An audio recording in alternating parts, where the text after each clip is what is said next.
हर्षदा प्रवीणकुमार जाधव, इयत्ता 6वी. नमस्कार, मी शान्वी सकपाळ, इयत्ता 5वी. नमस्कार, मी सई कागिनकर, इयत्ता 5वी. नमस्कार, मी सुरेश दैदिप्य पवार, इयत्ता 5वी.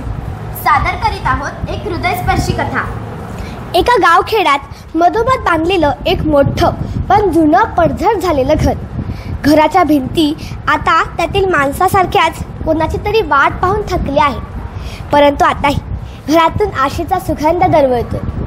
कौशल्या घरात एकटीच असते. आजही ती तिच्या मुलाची, संदीपची वाट पाहते. आजची सकाळ कौशल्यासाठी खूप खास होती. आज खूप दिवसांनी तिने दळण दळायला घेतलं होतं. 13 वर्षानंतर तिचा मुलगा तिला भेटायला येणार होता. बऱ्याच वर्षांनी जात्याचा आणि ओवीचा आवाज त्या भागात गुंजत होता. पिंपळ पानाचं पतर माझ्या घरावर येणार, मला न्यायला लाडका श्री किसन येणार. कौशल्याचा आनंद आज घटनात मावत नव्हता. अमेरिकेत शिकायला म्हणून गेलेला मुलगा तिथेच नोकरी करून स्थायिक झाला. तिथलीच मुलगी पाहून लग्नही केलं त्याने. कौशल्याला नातूही झाला.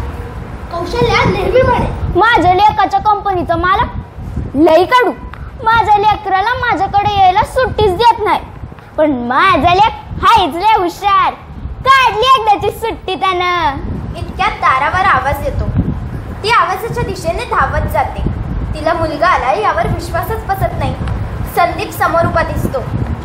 13 वर्षांनंतर कौशल्या त्याला मिठी मारते. किती खराब झालंस रे पोरा, तिथं खायला मिळत नसेल हवं. अगं आई, आता आलोय ना तुझ्याकडे, तुझ्या हाताने खाऊ घाल आता मला. वय वय, बघ तू आता, तुला माझ्या हातचं भरीत आवडतं ना, तुझ्यासाठी मस्त भरीत करते. खरं तर तो गेल्यापासून तिने कधीच भरीत नाही खाल्लं. तिला आता भरून आलं होतं. खरं सांगायचं तर तिला घासच गोड नाही लागला. तुला काय वाटतंय, मला घास गोड लागला असेल? सतत तुझा विचार असायचा डोक्यात. तुझी तब्येत बरी असेल का, तुझं पायाचं दुखणं बरं असेल का, तुला झोप लागत असेल का. संदीपची काळजी कौशल्याला सुखावत होती.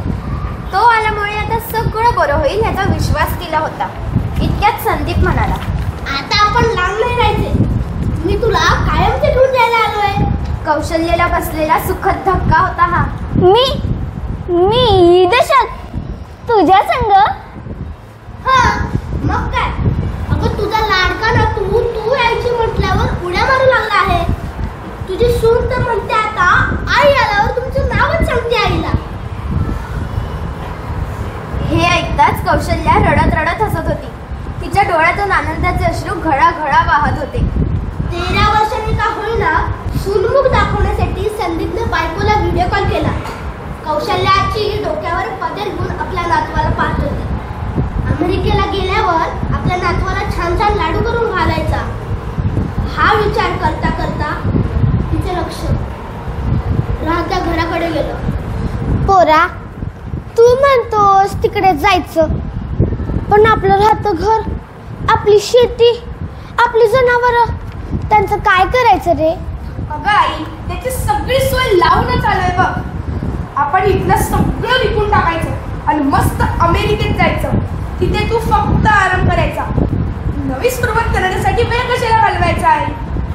तुला माझ्यासोबत राहायचं नाही का? संदीपच्या आवाजात कौशल्याला प्रेम आणि काळजी जाणवत होती.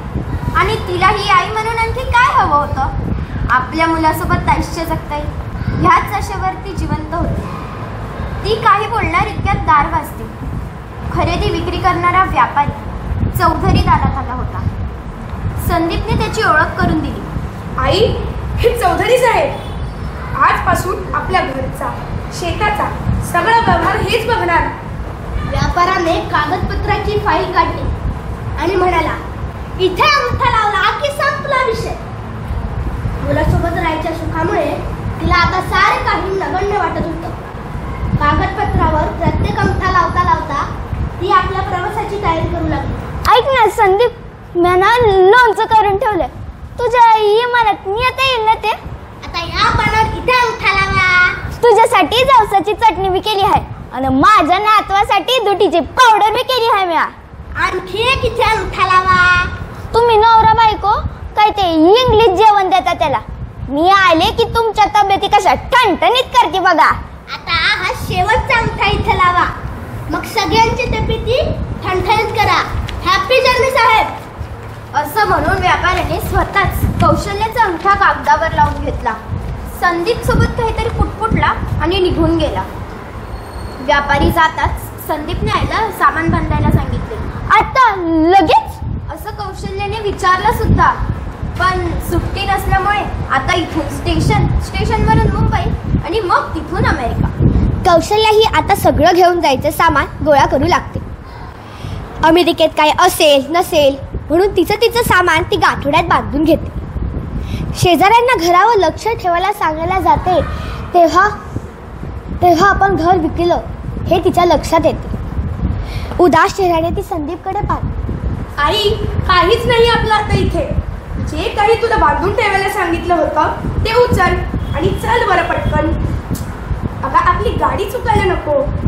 संदीपने बाहेर एक रिक्षा बोलावली होती. रिक्षाने हॉर्नचा आवाज दिला.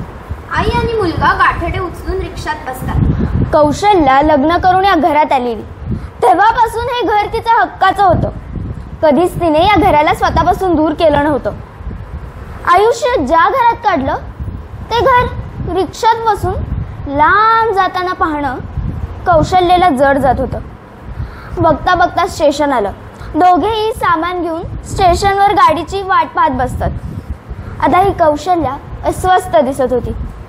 संदीप आईला खूप समजवण्याचा प्रयत्न करतो, पण जुन्या पिढीला गाव सुटणं म्हणजे सुतक लागल्यासारखं वाटतं. इतक्यात गाडीचा हॉर्न वाजतो. संदीप स्वतःची बॅग घेऊन उठतो. आई गाठोडी घेते. आता गाडीत चढायचं आणि मुंबई. इतक्यात संदीपच्या लक्षात येते की पाण्याची बाटली त्याने घेतली नाही.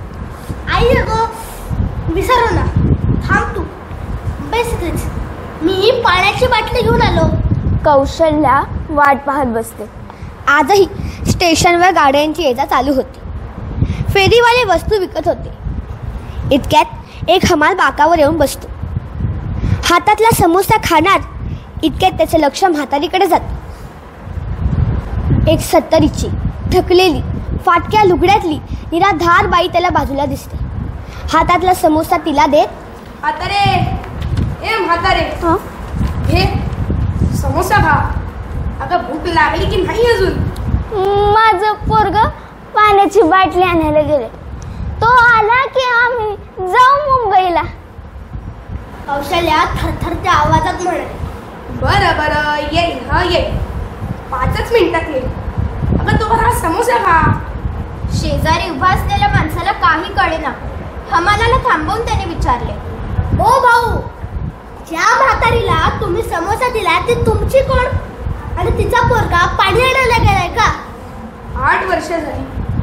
रोज प्रत्येकाला हेच सांगते ती. ए म्हातारे, जा बरं आज जाऊन पड. बघ की पाऊस येईल आता. हमालाच्या ह्या बोलण्याने सुन्न व्हायला झालं.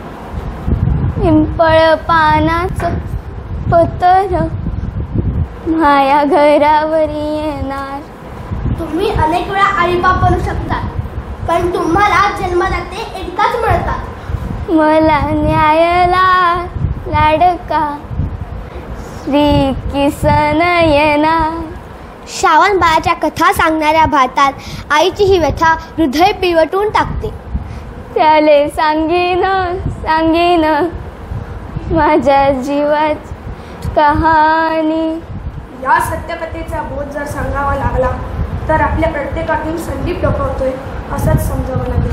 वाट पाहून पाहून सरली जिंदगानी. दिंडीज अभिनय छंद वर्ग सविनय सहर्ष सादर करीत होते विदेशी मुलगा. मूळ लेखक योगेश सिरसाट. कथा रूपांतर कृणाल दळवी. धन्यवाद. धन्यवाद.